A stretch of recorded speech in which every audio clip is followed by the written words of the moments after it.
তো ভাইরা আমার এই কষ্ট করে আপনারা যে পরিশ্রম করছেন, ধৈর্য ধরছে, এটা অত্যন্ত আনন্দ খুশির বিষয়। এখানে আপনাদের ঘরে একটা হাদিস আপনাদেরকে শোনাচ্ছি, যে কওলটা হযরত আব্বাস রাদিয়াল্লাহু তাআলা আনহু থেকে তিনি বলতে লেগেছেন যে আমরা আমার প্রতিবেশী এলাকার মানুষদের ঘরে নিয়ে এক জায়গায় করে আমার নবীর মিলাদের মাহফিল আলোচনা করছিলাম, অর্থাৎ আমার নবীর আগমন বিষয়ে আলোচনা করছিলাম। আল্লাহ নবী এই পাশ দিয়ে যাচ্ছিলেন, আল্লাহ নবীকে দেখে আমরা দাঁড়িয়ে গিয়ে সালাম দিলাম। নবী আমার এই মাহফিলে এসে হাজির হলেন। আল্লাহ নবীকে আমরা বললাম, হুজুর আপনি আমাদের মাহফিলে একটু উপস্থিত হন, একটু হাজির হন। আল্লাহ নবী বললেন, অবশ্যই হব। তোমরা কি আলোচনা করছো? আল্লাহ নবী হযরত আব্বাস রাদিয়াল্লাহু তাআলা আনহু বলতে লাগলেন যে আমরা আলোচনা করতে লেগেছি আপনার শিশুবেলার কথা, মিলাদের কথা, মাউলুদের কথা। আল্লাহ নবী খুশি হয়ে বললেন, এ সাহাবা শোনো, ওয়াজাবাত লাকুম শাফাআতি, আমার শাফাআত তোমাদের জন্য ওয়াজিব। জোরে বলুন সুবহানাল্লাহ। হযরত সাহাবী আব্বাস রাদিয়াল্লাহু তাআলা আনহু বলতে লাগলেন, হুজুর এটা আমার জন্য, আমাদের জন্য না, যারাই মিলাদ করবে। আল্লাহ নবী বললেন, কিয়ামত পর্যন্ত শুধু ঘটকটুকুন নয়, পৃথিবীর যে কোনো জায়গায় আমি রাসূল আমার শিশুবেলার আলোচনার মাহফিল হবে, প্রত্যেকটা মাহফিলে যারা আসবে তাদের জন্য নবীর শাফাআত হবে। জোরে বলুন সুবহানাল্লাহ। এবারে আপনাদের মাথায় থাকতে পারে যে আমাদের মতো অনেকে আছে সংসার করা গাড়ি থেকে ভুল রাস্তায় চলছে। আরে ভুল রাস্তায় চলছে, কিন্তু হুজুরের ভালোবাসায় আল্লাহকে নামাজি মুত্তাকি আল্লাহ ওয়ালা করে হাজী বানিয়ে জান্নাতি বানাবার উপযুক্ত বানাতে পারে, হ্যাঁ কি না? জোরে বলুন হ্যাঁ না? কেন আমরা ইতিহাসে দেখেছি বিশ্ববিখ্যাত সুৎখোর ছিল হাবিব আজমি, তিনাকে আল্লাহ পরিবর্তন করে বিশ্ববিখ্যাত ওলি বানিয়ে দিয়েছে। জোরে বলুন সুবহানাল্লাহ। আমরা ইতিহাস করে দেখেছি হযরতে বিশাল হাফি, এমন করে বিশাল হাফি শরাব পান করতো, একদিন পরিবর্তন আল্লাহ তাকে করিয়ে জগৎ বিখ্যাত ওলি করে দিয়েছে। জোরে বলুন সুবহানাল্লাহ। তো ভাইরা আমার, আমি জানি আপনাদের অনেক কষ্ট হচ্ছে, তাই তো নাকি গো? হ্যাঁ, এই অবস্থায় কষ্ট হচ্ছে তো নাকি? তো যাই হোক, আপনাদের দেখে আমার নিজের মাইকের অবস্থা, আমারও কথা বলতে কষ্ট হচ্ছে। কথা বুঝে আসছে? যা আজ হুজুরের মিলাদ আমরা এসেছি, আল্লাহ আমাদের এই আলোচনাকে, আমাদের এই মেহনতকে, আমাদের এই বসাকে, আমাদের এই মজলিসকে আল্লাহ কবুল করেন। জাযা হিসাবে দুনিয়া আখিরাতে আল্লাহ আমাদের শান্তি দেন। বলুন আল্লাহুম্মা আমিন। আসুন একটু হুজুরের ভালোবাসায় আদবের সাথে আমরা সালাম দেব। ইয়া নবী সালামু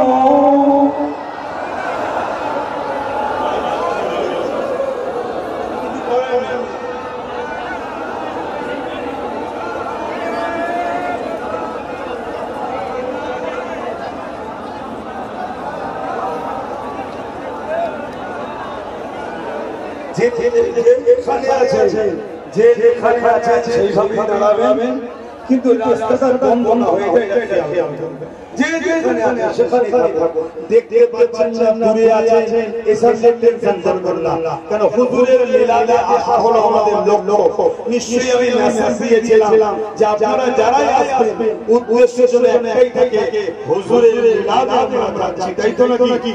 আমার ওই মেসেজটা দেখেছিলেন তো নাকি? এইটা হলো আমাদের উদ্দেশ্য। না হয় আপনারা গুনাহগার হয়ে যাবেন, এটা মাথায় রাখতে হবে। সব জায়গায় সব কিছু করলে হয় না। এটা হলো আমার হুজুরের আগমন। আরে দিন এখনো অনেক পড়ে আছে, এখনো 6-7 মাস আছে। আচ্ছা ছাড়া চলবো, কোনো চিন্তা করবেন না।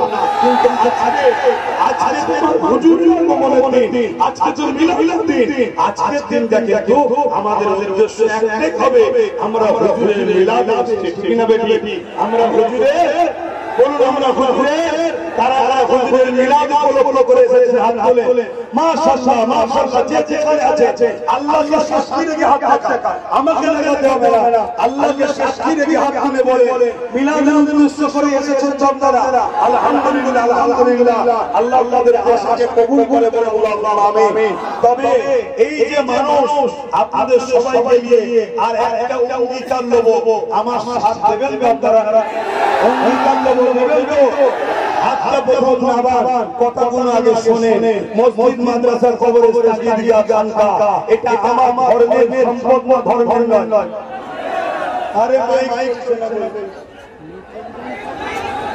সব মাইক বন্ধ হয়ে গেছে কি করবে এখন কি রেডি করে চল হয় এখন কি সম্ভব তোমরা এটা পায়ে পায়ে সব সরিয়ে ফেলে চর্চা করা যাবে যা যা একটুখানি কষ্ট করো একটু আমার মুখের দিকে তাকাও দুধ থেকে ভালো ভালো থাকলে বুঝে নিয়ে যায় তাই বলতে চাই কি চোখের ইশারা তো অনেক কিছু বোঝা যায় হ্যাঁ তো সেই জায়গায় আমি বলতে চাইছি ওয়াকফ মসজিদ মাদ্রাসার কবরস্থান ঈদগাহ খানকা এটা আমাদের সম্পদ নাকি জোরে বলে দাও আমাদের নাকি কিন্তু আজ বড় দুঃখের সাথে বলবো হয় কেন্দ্র সরকার এই ওয়াকফ কানুন সংবিধান বিরোধী আইন করে আমাদের মসজিদ আমাদের মাদ্রাসা আমাদের কবরস্থান আমাদের ঈদগাহকে দখল করতে চাইছে আমার নবী সাল্লাল্লাহু আলাইহি ওয়াসাল্লাম ১৫০০ বছর আগে এসে আমাদেরকে মসজিদ দেখালো আমাদেরকে মাদ্রাসা শিখালো আমাদেরকে কবরস্থান হওয়ার স্টাইল শিখালো আমাদেরকে খানকা শিখালো আমাদেরকে মৌসুম ছিল সেই দিনের অস্তিত্ব সেই দিনের পহচান কেন্দ্র সরকার দিয়ে দেওয়া হয়েছে নবীর আগমন দিনে আজকে নবীর গুনাহগার কাছে আমি জানতে চাই আমরা কে কে আজাদ খুশি হলো কেন্দ্র সরকারের এই সংবিধান বিরোধী কালা কানুনের বিরুদ্ধে আমরা লড়াই করতে রাজি আছি না এই লড়াই আমাদের হবে এই লড়াই আমাদের হবে আমি এই জায়গায় কিছু আমরা আর আমি টেনে নিচ্ছে তো কি বলবো সব মাইক টেক চলে যাও চল একদম মাইক ও ছেলে মেয়ে চিনি আমাদের ছেলে খবরদার যেন আমার চড়া হবে না আমি কি তোকে ভালোবাসি ইলেকট্রনিক জিনিস খারাপ হতেই পারে মানুষ খারাপ হয়ে যাচ্ছে মানুষ খারাপ হয়ে যাচ্ছে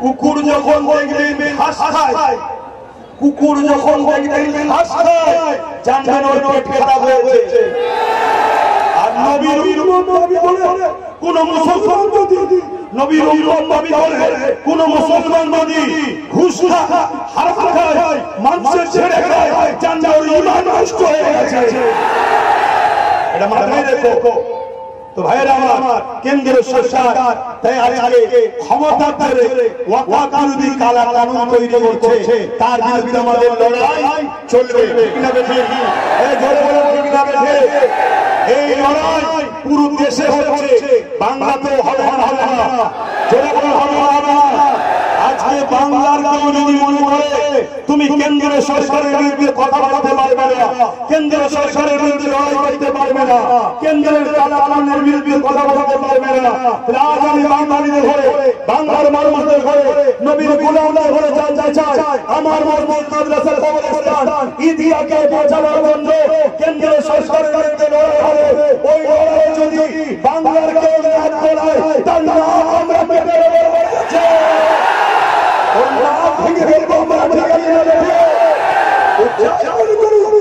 মনে করে আমার হাতে ক্ষমতা আছে আমি করতে দেবো না আমার দাদার বিরুদ্ধে লড়তে দেবো না তার গুণকেও জানিয়ে নি তোমার দাদাকে আমার বিরুদ্ধে লড়বে তোমার বিরুদ্ধে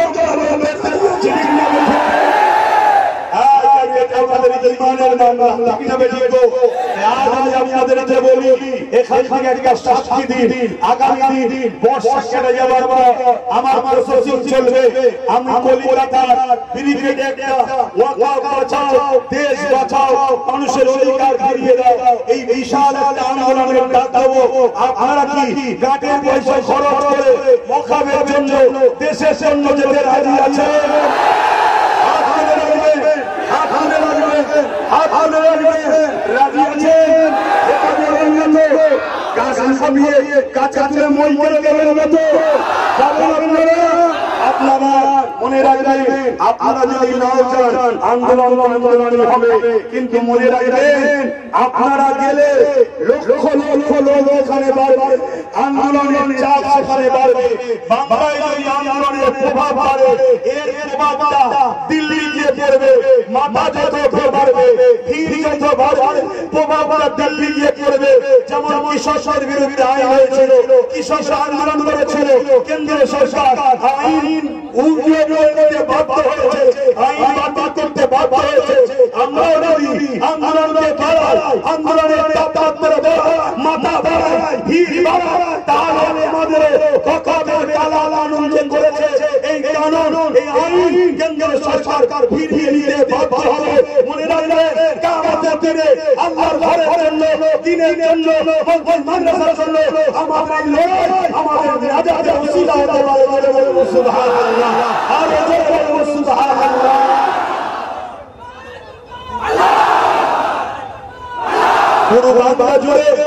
পুরো বাংলা জুড়ে আমার প্রচার চলছে। আমার টার্গেট 25 থেকে 30 লক্ষ লোকের একটা জমায়েত হবে। রাজি আছে নাকি? কেন আমরা জানি 26শে জানুয়ারি আমার দেশের পাওয়ার দেখানো হয়, এই তো নাকি?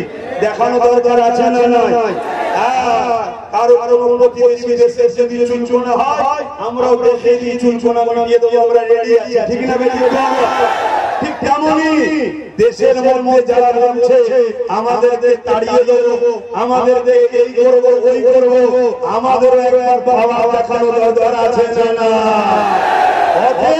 25-30 লক্ষ যুবকের একটা ভিড় হবে, সেখান থেকে আওয়াজ উঠবে, কারো দয়াতে আমরা নাই, দেশ আমাদের ছিল, আছে, থাকবে, এই দেশে সবার থাকবে।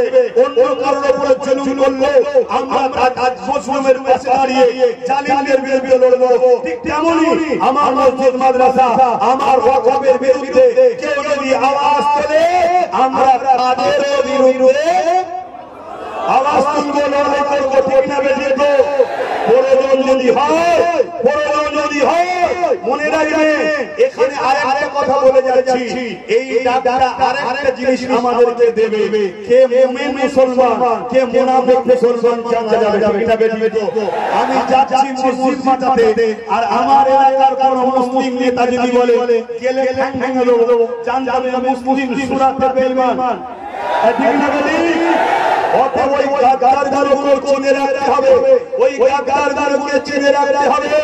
সময় আল্লাহ যেদিন দেবে, সাহাবাদের সুন্নাত পালন আমরা করব, ঠিক না বেশি? সাহাবাদের সুন্নাতের উপরে আমল করা